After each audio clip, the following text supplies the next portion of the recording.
جس دن سواتی صاحب کا وہ ایشو پیدا ہوا تھا، وہ بچوں کو اور اس کی فیملی کو مار پٹائی کرنے والا، اسی دن یا تو عمران خان کو پرائم منسٹر کی حیثیت سے انہیں کہنا چاہیے تھا کہ استعفیٰ دیں اور گھر چلے جائیں جب تک انکوائری پوری نہیں ہوتی. اب وہ آپ انیشیٹو لوز کر چکے تھے. میرا خیال ہے کہ یہ بالکل ڈسکریڈٹ کرنے والی بات ہے. میں سمجھتی ہوں کہ یہ زیادتی ہے ایک ایسی گورنمنٹ کا، سٹنگ گورنمنٹ کا. آپ 15-20 دن کی بات کریں جب یہ واقعہ ہوا تھا.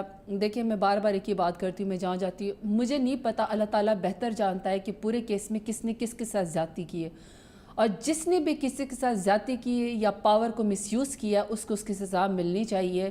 ہم کسی کے ذاتی پرسنل کسی ایکٹ کے ترجمان نہیں بیٹھے، ہم نے بھی اللہ تعالیٰ کو اپنا منہ دکھانا ہے. لیکن اگر اعظم سواتی ہوں، میں ہوں، یا کوئی XYZ یا ملک صاحب ہوں، جس کے اوپر بھی کوئی کیس بن جائے، میرا خیال ہے کہ ایکسپلینیشن کا ٹائم پہ، انٹروگیشن کے ٹائم پہ، اور اپنے کیس کو پلیٹ کرنے کا یا اپنی ایکسپلینیشن دینے کا ہر شخص کو رائٹ ہے. اور اگر اس لیکن رائٹ شاہ سے صاحب نے پہلے جن ناموں کا ذکر کیا، آپ کے وزراء کا، ڈیفنس منسٹر کا ذکر کیا، انہوں نے اور لوگوں کا تذکرہ کیا، ان کے ساتھ سلوک اور ہے، اپوزیشن لیڈر کے ساتھ سلوک اور ہے. زرداری اور بلاول کی پیشیاں تو لگ رہی ہیں، آپ کے لوگوں کی کتنی پیشیاں لگ رہی ہیں؟ علیم خان صاحب اپنی پیشیاں دے رہے ہیں. اس کے علاوہ پرائم منسٹر صاحب خود گئے. یہ تو آج تک کس کیس میں ہم تو جب الیکشن کمیشن میں بھی جایا کرتے تھے، جب ہمارے اوپر کوئی معاملہ ہوا کرتا تھا، پرائم منسٹر صاحب خود گئے ہیں الیکشن کمیشن کے اندر. یا نیب کے کیسز لے لیں، کوئی ایسا کیس یا سپریم کورٹ میں، ہمارے تو CM صاحب سپریم کورٹ کے اندر گئے، CM بزار صاحب کی میں بات کر رہی ہوں.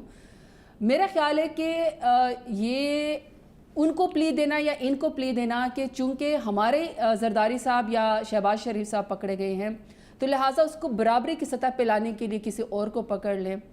مجھے آج تک اس سٹیٹمنٹ کی سمجھ نہیں آئی کہ آج تک کبھی انہوں نے یہ نہیں کہا کہ ہم نے کرپشن نہیں کی. ہمیشہ سٹیٹمنٹ ان کی یہ ہوتی ہے کہ ہمیں بھی برابری کی سطح پہ فلانے کو پکڑا جائے. تو پکڑ لیں، 4 وزیر ہی ہیں، پکڑ کے اندر ڈال دیں.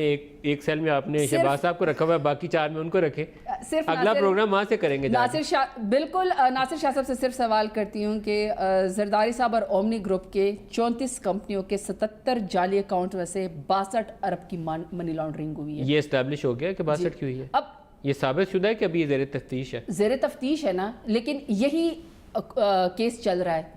اسی طرح جب پچھلی گورنمنٹ ان کے انٹرم سیٹ اپ کے پنجاب کے جو گئے تھے، انہوں نے کہا کہ جب جو پچھلی گورنمنٹ گئی اپنے ساتھ $200 ارب بھی لے گئی، خزانہ خالی کر کے چلے گئی. اس کے علاوہ جو اتنے ڈیفیسٹ ہے جس کے اندر پاکستان یعنی پچھلے پرائم منسٹر کا ڈسکریشنری فنڈ دن کا 6 کروڑ روپے تھا، کدھر جاتا تھا؟ آپ نے ہیلی کاپٹر صرف اس لیے استعمال کیا کہ اس کے اندر پائے کے ڈونگے جائیں گے، آپ اس کے اندر وہ لاہور سے وہ نہاری اور چنے بھیجیں گے. کیا اس میں یہی جاتا تھا؟ یہی بالکل جاتا تھا. آپ کے فوٹیج موجود ہے دنیا کے پاس کہ سارے چینلوں کے اوپر موجود ہے، ساری دنیا کو اس بات کا پتا ہے کہ پرائم منسٹر صاحب ایک دن دوبارہ ہیلی کاپٹر واپس آیا تو پتا چلا کہ اس ہیلی کاپٹر میں تو ناشتہ بھول گئے تھے، لہٰذا تو سیری پائے اور چنے منگوائے جائیں.